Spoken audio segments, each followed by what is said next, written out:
Democracia foi um sistema de governo idealizado por filósofos gregos que acabou sendo implementado em Atenas por Clístenes cerca de 500 anos antes de Cristo e durou por aproximadamente 100 anos, até 400 antes de Cristo. Curiosamente, o sistema daquela época tem muito pouca semelhança com o que chamamos hoje de democracia. Para você ter uma ideia, o legislativo, ou a bulé, como era chamada, era escolhido por sorteio. Cada tribo tinha direito a 50 assentos e esses assentos eram sorteados entre os cidadãos daquela tribo, entre os cidadãos com mais de 30 anos. Não havia eleição para deputado, mas sim sorteio. Parece uma coisa estranha, mas faz muito mais sentido se você parar para pensar. Segundo a ideologia da democracia, a bulé, ou legislativo, o corpo das pessoas responsáveis por criar as leis, deve representar o povo, para que as leis sejam justas para todos. Se o legislativo deve representar o povo, por que não fazer um sorteio aleatório? Estatísticos já sabem há muito tempo que essa é a melhor forma de extrair uma amostra significativa de uma população. Além disso, o sorteio impede políticos profissionais, caras que ficam 24 anos no legislativo só sugando recursos do Estado. Evita aqueles que querem se tornar legisladores por mera ambição pessoal. Sinceramente, só tem lado positivo em relação ao modelo que se tornou padrão hoje. As leis elaboradas pelo legislativo, pela bulé, ainda precisavam ser aprovadas em via democrática direta, votação em praça pública, a tal da ágora, onde todos os cidadãos participavam. Os poucos cargos em que havia efetivamente uma eleição eram aqueles que demandavam conhecimento técnico, tais como comandantes do exército e etc. Eleição nunca foi parte central da democracia ateniense. Embora tal sistema seja um conceito interessante, na maior parte da história humana, desde o século III a.C. até o século XVIII d.C., tal forma de governo era considerada meramente uma curiosidade sem efeito prático algum. Platão já nasceu depois da implantação da democracia e era um feroz crítico da mesma. Você já leu A República de Platão? A primeira impressão que o livro dá é: poxa, esse cara tá falando do meu governo, dos problemas do governo atual. Pode-se ver claramente que o modelo não possui escalabilidade. Pode funcionar bem numa cidade, mas mesmo Atenas, que não era uma cidade tão pequena assim, já apresentava problemas. Certamente tais problemas seriam ainda maiores se aplicados a uma população grande, a um país grande. Ninguém sequer considerava tal sistema como algo prático.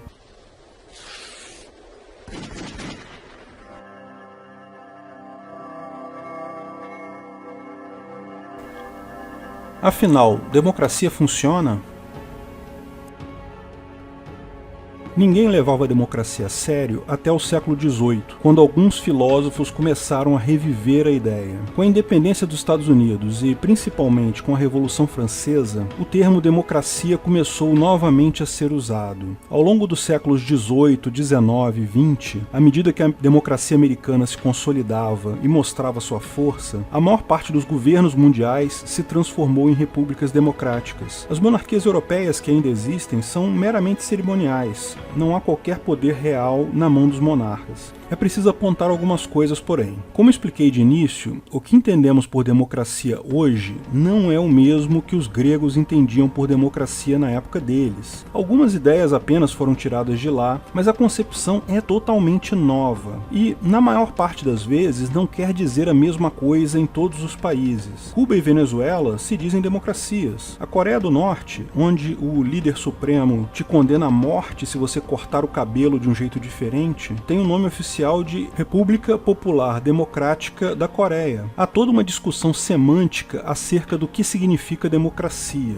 Muita gente entende que hoje virou meramente uma buzzword política, sem significado próprio, tal como o fascismo, porém no sentido inverso, ou seja, no sentido positivo. Vou restringir o escopo aqui. Vamos avaliar democracia como Estado democrático de direito. Esse é um termo melhor, posto que permite traçarmos algumas características e excluirmos os casos atípicos. Todo Estado democrático de direito busca implementar a separação de poderes, por exemplo, geralmente legislativo, executivo e judiciário, de forma a permitir um sistema de pesos e contrapesos. Um poder fiscaliza o outro. Também possuem várias funções do Estado com mandatos fixos e limitados.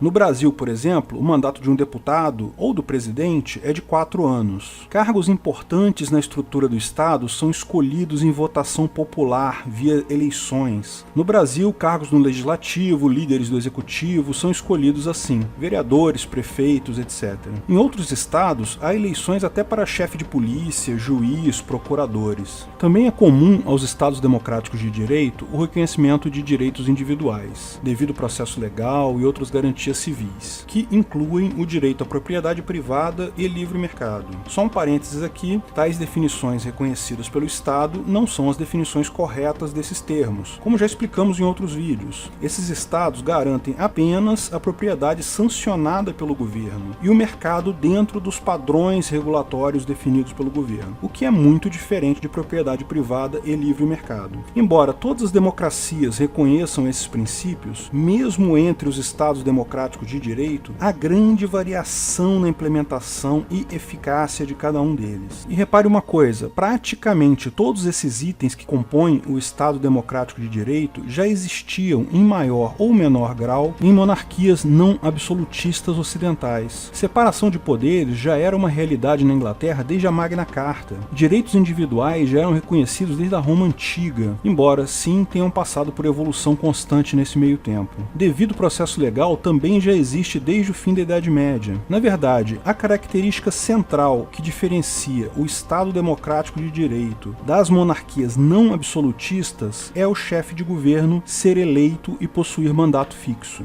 Afinal, monarquias possuem uma falha básica: genética não garante competência. Mesmo um bom rei, como foi o Pedro II, nosso imperador, pode ter um filho que se tornará um péssimo rei, e não há nada que se possa fazer para evitar anos e anos de governo incompetente nesse caso. Esse ponto se resolve com mandatos definidos. Se um mau governante subir ao poder, ele pode ser retirado ao final do seu mandato, sempre algo ruim, mas é melhor isso do que esperar o cara morrer para poder substituí-lo. A partir da Segunda Grande Guerra, a democracia, ou o Estado democrático de direito, passou a ser o padrão de governos no mundo todo. Com isso, governante com mandato fixo passou a ser o padrão, trazendo prosperidade e riqueza para o mundo todo. Democracia certamente funciona então, né? Bom, não é bem assim. Como Hoppe explica no seu livro, Democracia, o Deus que Falhou, o sistema de fato não resolve o problema que se propõe a resolver e ainda introduz novos problemas. Não resolve o problema do mau governante porque, se genética não garante capacidade, eleição também não garante. O fato de podermos votar um novo governante não garante absolutamente que esse mesmo será um bom governante. São comuns situações em que um péssimo governante, um péssimo presidente, é substituído por outro ainda pior. Mas, além de não resolver o problema, ele introduz um outro problema.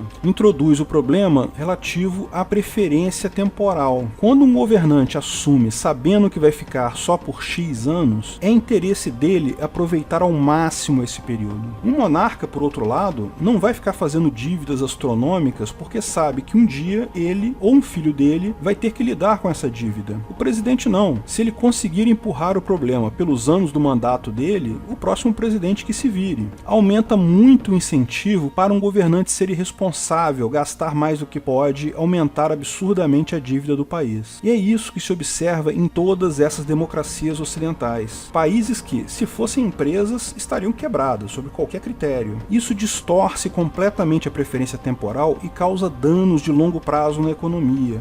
E lembra, democracia não é algo testado e aprovado que existe desde o tempo dos gregos. O nome vem de lá, mas o conceito de democracia que temos hoje é absolutamente recente, não tem mais de 200 anos de idade. Nós estamos vivendo uma experiência, nada garante que isso realmente funcione. Existe, de fato, evidências de que não funciona absolutamente, porque não apenas não temos a correção para o problema do surgimento do mau governante, eleições são ainda piores do que genética nesse ponto, como também temos agora o problema de que todo novo governante é incentivado a ser um mau governante, a gastar mais do que pode. Esse é o ponto central colocado por Hoppe. Uma sociedade tem que funcionar com base em incentivos. Os incentivos têm que estar nos lugares certos. Coisas como fiscalização, pesos e contrapesos, eleições, não resolvem nada. Um mau governante vai usar tudo isso a seu favor. E essa é a beleza da sociedade de leis privadas. Falo mais sobre esse tema no vídeo O que é uma sociedade de leis privadas. Ela permite substituir todos esses sistemas, monarquia, democracia, república, por um sistema que tem os incentivos no lugar certo, substituir o controle a posteriori pelo incentivo a priori. Lógico, nada vai impedir que o board da sua empresa de segurança privada escolha um CEO ruim, mas nesse caso, tudo que você precisa fazer é encerrar o seu contrato com eles e contratar outra empresa. Esse é o melhor tipo de governo, aquele que você adquire no mercado e pode trocar sempre que não estiver satisfeito. Nada impede de existirem empresas de segurança monárquicas, cujo cargo de CEO passa de pai para filho, como as regras da monarquia britânica, ou empresas de segurança democráticas por sorteio, como na Grécia Antiga,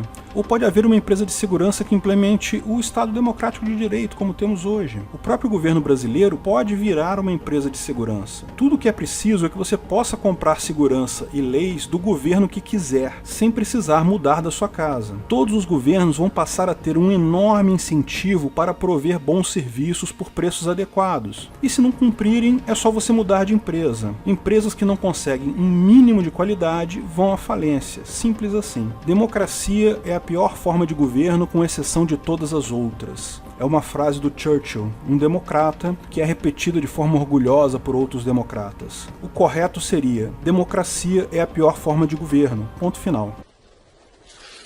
Se você gostou do vídeo, não esqueça de curtir e compartilhar. Comente abaixo se tiver qualquer dúvida ou se quiser sugerir novos temas. Se inscreva no canal e clique no sininho para ser avisado de novos vídeos. Lançamos vídeos novos todas as sextas-feiras, eventualmente algum vídeo extra durante a semana. Agradecemos a todos os nossos patrocinadores, principalmente nossos patrocinadores VIPs: Areanobre.com.br, Bob Dias, Bruno Brinatti, Cláudio Góes, Délcio de Castro Júnior, Keller, Fabrício Biasotto, Gabriel Carres, Igor Vilela Bastos, Matheus Azevedo, Matheus Carvalho Silva, Matheus Nardi, Onias Vieira Júnior, Raul Batista, Rafael Andrade, Rodrigo Andolfato, Sérgio Leonardo, Thiago Abreu, Washington Matos Poloto. Se quiser contribuir com o canal, ajudar na divulgação do anarcocapitalismo, veja na descrição do vídeo de que formas você pode fazer isso.